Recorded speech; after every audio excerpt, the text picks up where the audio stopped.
आखिर कब तक हमारे देश का युवा बेरोजगारी से मरेगा? हर साल लाखों डिग्रियां दी जाती है, मगर नौकरी के नाम पर सिर्फ वादे, झूठे इश्तिहार और भ्रष्टाचार की धूल।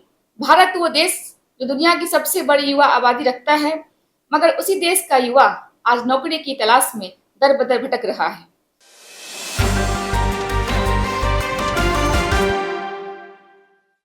नमस्कार, मैं हूं गिरिजा झा। आप देख रहे हैं आंचलिक खबरें।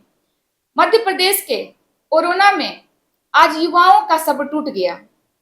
बढ़ती बेरोजगारी, भर्ती में हो रहे भ्रष्टाचार और सरकारी विभागों में पड़े लाखों रिक्त पदों की भरने की मांग को लेकर अखिल भारतीय लोकतांत्रिक युवा संगठन के कार्यकर्ताओं ने प्रशासन को ज्ञापन सौंपा।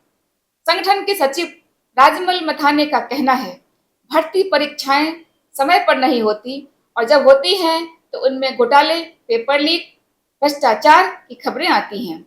युवाओं की आयु सीमा निकल जाती है, सपने जल जाते हैं और सरकार सिर्फ बयान देती है। लेकिन सवाल ये है कि क्या यही है अमृतकाल का सपना? क्या यही है युवा सशक्तिकरण की नीति? क्यों पिछले 10 सालों में बेरोजगारी दर दोगुनी हो गई?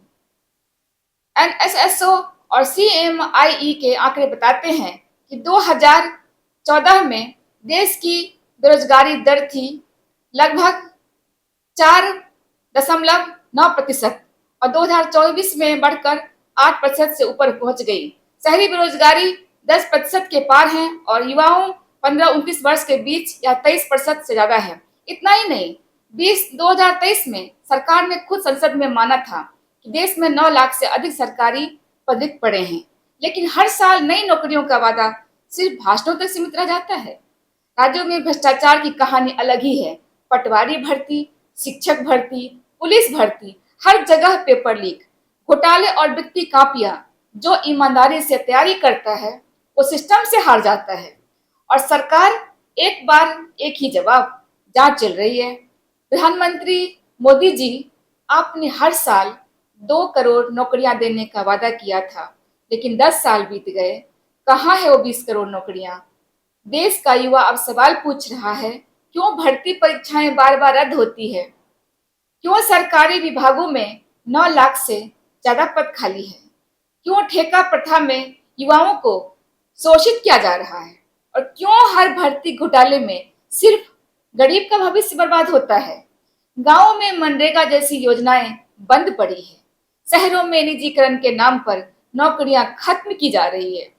अब तो हालत यह है कि पढ़े लिखे युवा डिग्री लेकर सब्जी बेचने या डिलीवरी बॉय बनने को मजबूर हो गए हैं। युवा अब सिर्फ रोजगार नहीं मांग रहा, वो अपना सम्मान मांग रहा है, उसकी मेहनत का मूल्य, उसके सपनों की पहचान। सरकार कहती है भारत विश्व गुरु बनेगा, लेकिन जिस देश का युवा बेरोजगार हो वो विश्व गुरु कैसे बनेगा? अब वक्त आ गया है कि सरकार जवाब दे। नौकरियां कब आएंगी? भर्ती में पारदर्शिता कब होगी? और युवाओं के सपनों से खेलना आखिर कब रुकेगा? सवाल पूछिए, आवाज उठाइए, क्योंकि अगर आज नहीं बोले तो कल आपके बच्चों के सपने भी यही सिस्टम निगल जाएगा। फिलहाल इस खबर में इतना ही। ऐसे ही जरूरी खबरों जानने के लिए जुड़े रहिए हमारे साथ। देखते रहिए आंचलिक खबरें, अपनों की खबर आप तक। नमस्कार।